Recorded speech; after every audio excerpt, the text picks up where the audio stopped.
semakin nyata bahwa tangan-tangan luar itu ikut bermain. Langsung intelijen saya sudah bekerja mencari, dan ternyata hoax tersebut asalnya dari Australia dan Amerika. Akan membeli undang-undang. Caranya gimana? Panglima pura-pura tidak tahu aja. Mana ada undang-undang yang dibuat tidak pakai uang di sini. Akan mengadu aparat hukum antara kepolisian dengan KPK. Dan saya akan membedah belah partai agar partainya banyak. Karena tidak ada negara maju yang partainya banyak. Isu juga tentang komunis. Kita dibelokkan dengan cara-cara seperti itu. Kalau namanya komunis, TNI itu setiap saat pasti siap dan tanpa dikomando. Umat Islam pasti siap. Jadi sengaja dibelok-belokkan semacam ini, supaya kita isunya beralih, bukan isu yang saya jelaskan tadi. Isunya beralih pada yang lain. Kita sibuk sama yang lain, sedangkan Tiongkok, Rusia pun sekarang bukan menerapkan komunis secara murni. Tetapi justru yang di depan mata kita lupa. Konteks ini saya perlu mengingatkan ini. Tujuannya untuk membingungkan, memprovokasi rakyat, sehingga rakyat percaya semuanya ada domba. Ancam persatuan dan kesatuan bangsa, dan terakhir memecah belah bangsa. Pak D, kita sudah dikepung. Tenang. Semuanya ganti pakaian dan berzikir bersama-sama saya. Bukan tahlil, la ilaha illallah, la ilaha illallah. Jangan sekali-kali kita menjadi pengkhianat bangsa. Baru di dunia saja sudah dihukum oleh Allah seperti itu, apalagi di akhirat nanti. Maka itu bukan urusan kepolisian saja, tapi udah urusan TNI juga.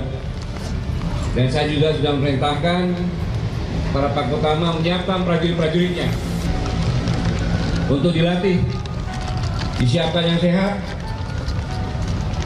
dan untuk diketahui oleh seluruh masyarakat Negara Kesatuan Republik Indonesia bahwa prajurit TNI sejak dia masuk, dididih, disumpah, para prajurit saya sudah memenuhi syarat-syarat dari segi agama apapun yang dia anut untuk melakukan jihad. Kejadian ini tidak boleh berlarut-larut yang menghambat masyarakat untuk hidup tenang. Kita semua harus bersama-sama sepakat bahwa bangsa ini bangsa yang sedang membangun dalam keadaan sulit. Masyarakatnya harus tenang. Jangan hanya sekelompok, segelintir masyarakat yang tidak bertanggung jawab membuat masyarakat tidak tenang. Negaraku sudah susah karena semua orang sudah menjadi penjilat dan penikmat kekuasaan.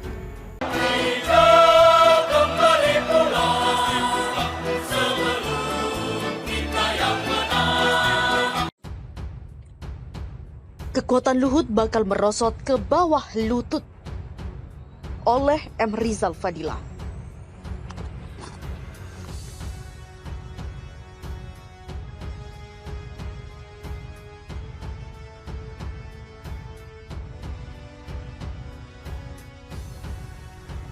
Nasionalis pengkhianat bangsa dan penjilat. Halo sahabat, jumpa kembali bersama channel kami Mawar Merah Indonesia.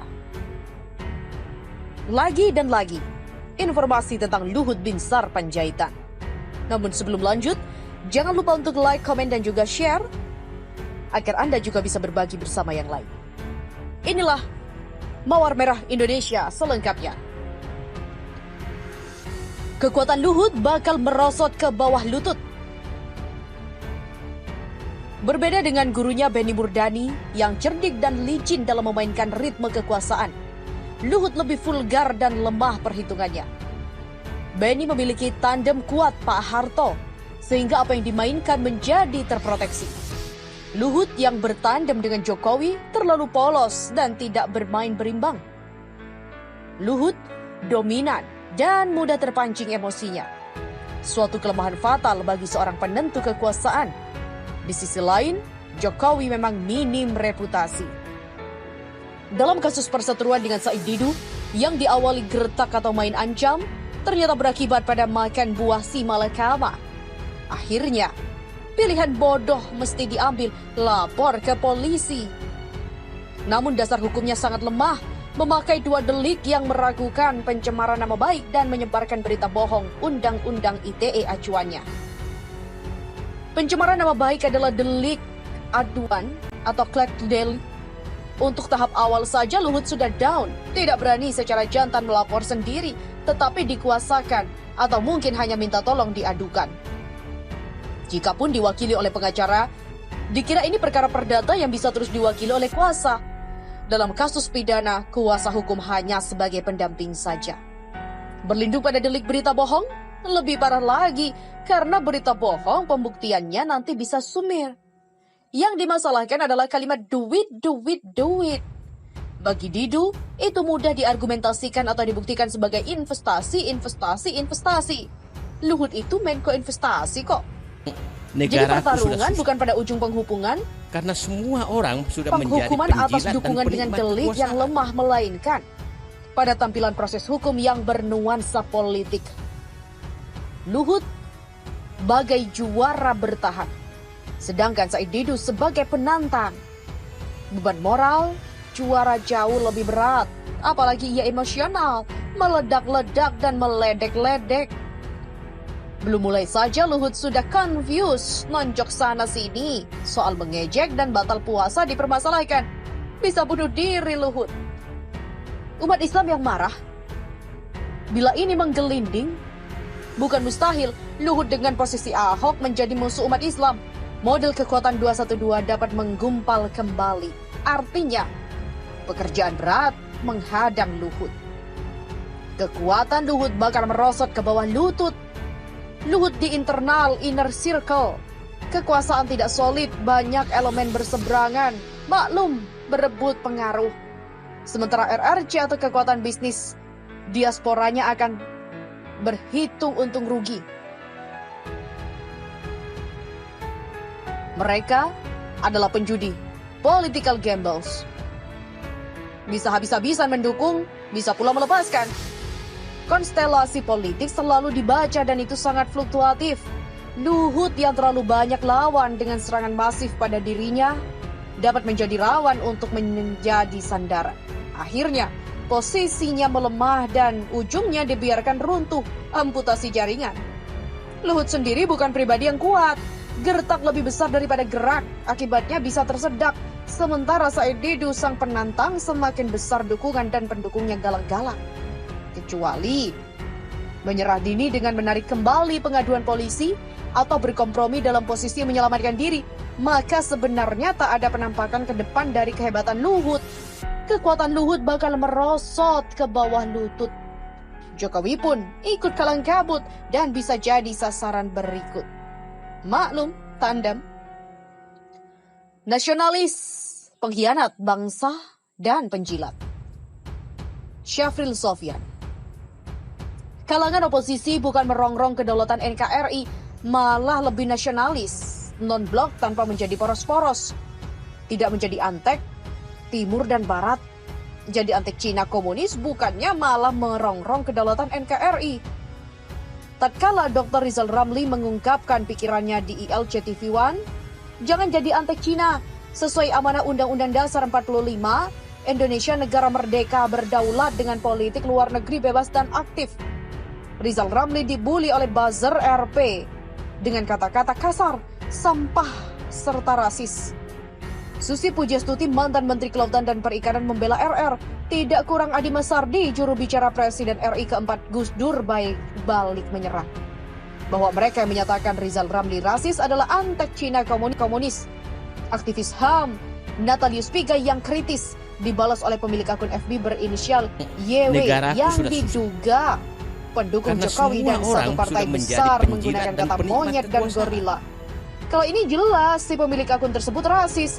Jika diamati dan beberapa pemberitaan dan media, yaitu media sosial, saya setuju dengan pernyataan Pigai bahwa era Jokowi telah melahirkan masyarakat rasialis, tergambarkan dari narasi para buzzer RP yang diarahkan oleh pembina dan penulis-penulis yang mereka namakan penulis Seaword.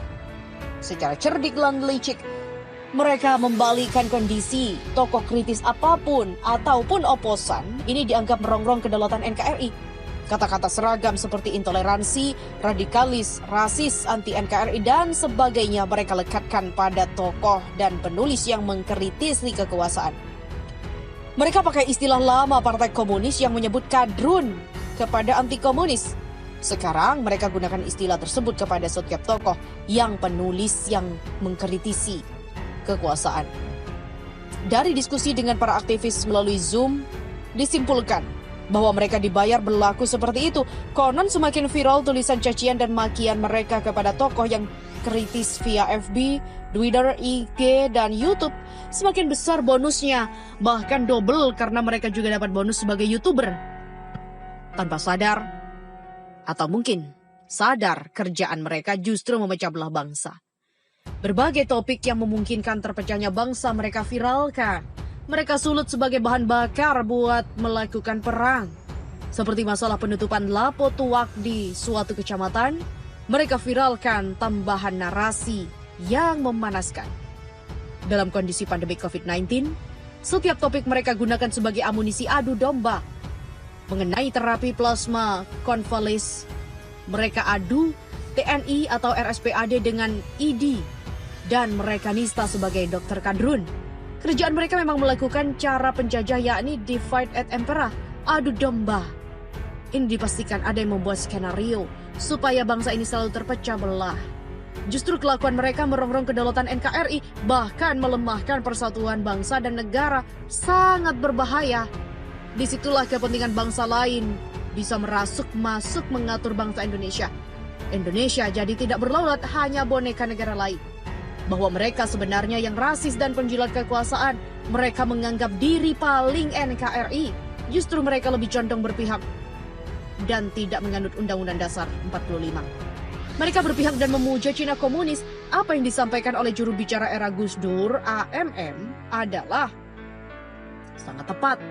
Mereka adalah antek Cina komunis. Istilah saya, mereka adalah pengkhianat bangsa.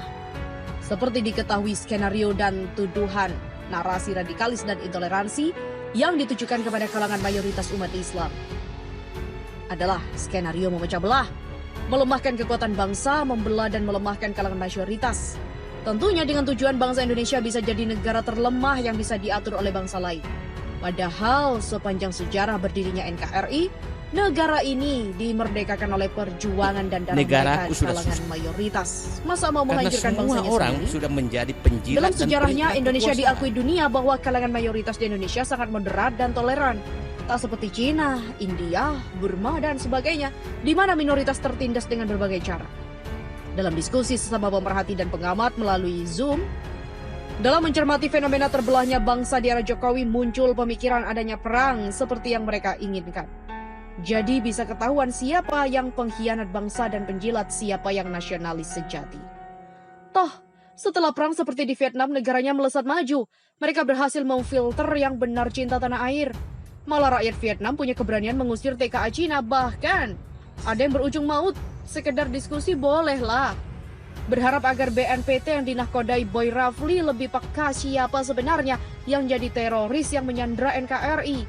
Begitu juga Kapolri harus segera menertibkan anasir bangsa yang menghasut dan memecah belah bangsa. Karena itu amat membahayakan. Bukan kasus Said Didu yang mengkritisi pejabat yang harus menjadikan kasus. Begitu juga Menhankam Prabowo harus pula melakukan penertiban bahwa musuh negara bukan saja ancaman dari luar, tetapi juga dari dalam tubuh bangsa sendiri. Pengamat kebijakan publik, aktivis pergerakan 7778.